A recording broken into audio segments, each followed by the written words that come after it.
Nothing Phone 3，你的下一台 Pixel 何必是 Pixel？Nothing Phone 3终于发布，苦等了2年，终于等来了。很多小伙伴都在吐槽，等了2年没等来高通骁龙8至尊版旗舰处理器，等来的却是5699的旗舰机价格。然后一看配置，妥妥的1000元机配置，1000元机同款的骁龙8 S Gen 4处理器，还有1000元机同款的短焦指纹，再加上苦等了2年，外观设计上非但没有玩出花，反而还砍掉了前几代祖传的这个 Glyph 灯。小伙伴们直呼 Nothing 要玩。作为首发原价冲入 512G 顶配的我，买来当天就摔坏了。大家看这个摄像头，真的是大出血，苦瞎。回头挂在海鲜市场上又要亏1000多块钱。Nothing Phone 3在我使用了这么久之后，我想说，其实还是挺不错的。作为一个压根不在中国大陆开售的手机，你不能拿它和国内的主流旗舰来相比。Nothing Phone 3对我而言更像是谷歌 Pixel 9 Pro 的平替。当你把 Nothing Phone 3拿来和谷歌 Pixel 9比的时候，似乎就一下子凸显了 Nothing Phone 3的一个性价比，比 Pixel 9 Pro XL 更强的处理器，甚至比我还没到手的谷歌 Pixel 10 Pro 处理器性能更强。然后再加上比谷歌 Pixel 更好的一个本地化，然后支持双卡 5G 加 eSIM， 最主要的是价格反而比 Pixel 更便宜。这期视频我作为一个资深的谷歌 Pixel 用户加洋垃圾佬，我会跟大家详细对比一下 Nothing Phone 3和我这台谷歌 Pixel 9 Pro XL， 来看看我为何会说 Pixel 最佳平替是 Nothing。 首先外观设计见仁见智，萝卜白菜各有所爱，小伙伴们觉得哪台手机更好看？反正我是更喜欢 Pixel 的设计，整齐简约对称。Nothing Phone 这个外观设计我真的是欣赏不来，4个圆圈大小和位置真的是很随意，强迫症看了直摇头。左下角这个大圆是 OA50H 的主摄，然后超广角是 GN1 是这颗，然后左上角这颗是长焦3倍的长焦 GN5 带长焦微距，然后右上角最大的这个黑圆圈是它这一代新登的一个点阵屏幕，你按一下右侧这个白色的小圆圈可以点亮这个屏幕，这块屏幕可以查看时间、电量等信息。说实话，我真的是觉得没活硬整，远不如前几代的那个 Glyph 灯，最起码拿来情绪价值很高，出门回头率很高。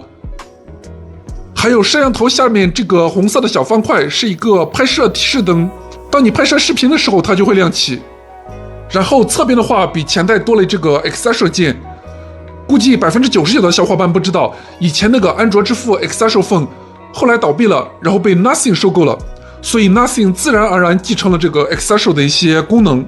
这个 Accessor 键你可以理解为类似于锤子那个闪念胶囊，然后它的外观也看起来像一个胶囊。长按这个 Accessor 键，你就可以截屏，然后顺便录音。不过这颗按键的位置放在电源键旁边，感觉真的很容易误触，有时候稀里糊涂就录了一大段音。好，接下来言简意赅总结一下 Nothing Phone 3相比 Pixel 的一些优缺点。首先 Nothing Phone 3的第一个优点就是处理器。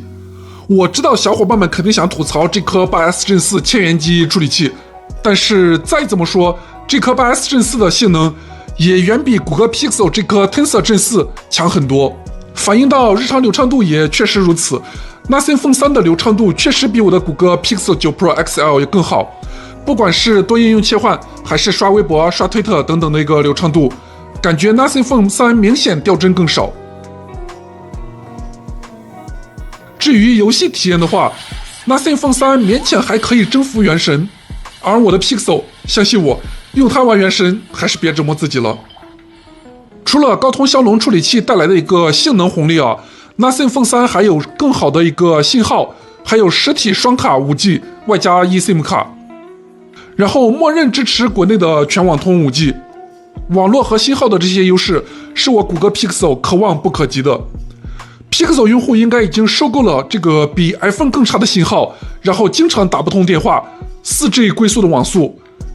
虽然谷歌 Pixel 也可以破解 5G 和裸体，但是操作起来确实很麻烦。有兴趣的小伙伴可以看一下我之前的一个视频。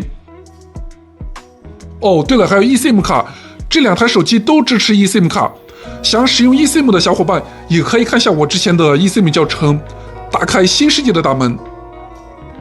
然后第二个优势就是 Nothing Phone 的一个系统 ，Nothing OS 在我眼里基本上就是目前最好的一个安卓定制化系统，远高于谷歌 Pixel 这种半毛坯房。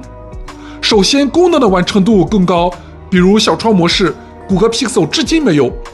Nothing Phone 3这个小窗体验其实还是挺不错的，单手上滑到一半的位置就可以触发，非常方便，并且小窗模式下视频也可以全屏播放。反而国产的好多手机小窗模式下视频都不能全屏播放。还有就是这个大图标和大文件夹，首先任意应用都能适配大图标，这点就已经秒杀其他所有的手机了。很多国产主流手机的一个大图标只能支持部分应用，而且这个大文件夹的自定义样式也很多，感觉有点One UI那味儿了。还有就是这个全屏设置或者说全屏显示，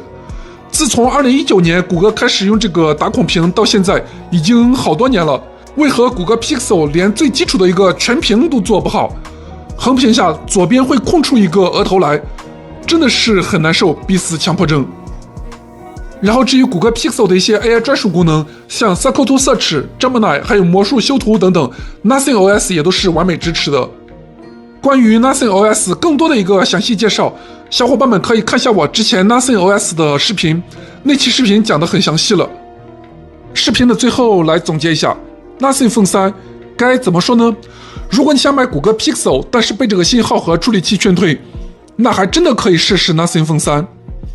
同样的类原生系统，买血的谷歌 AI， 甚至比 Pixel 这个毛坯房更好用的一个 Nothing OS。好像似乎也没必要非买 Nothing Phone 3不可。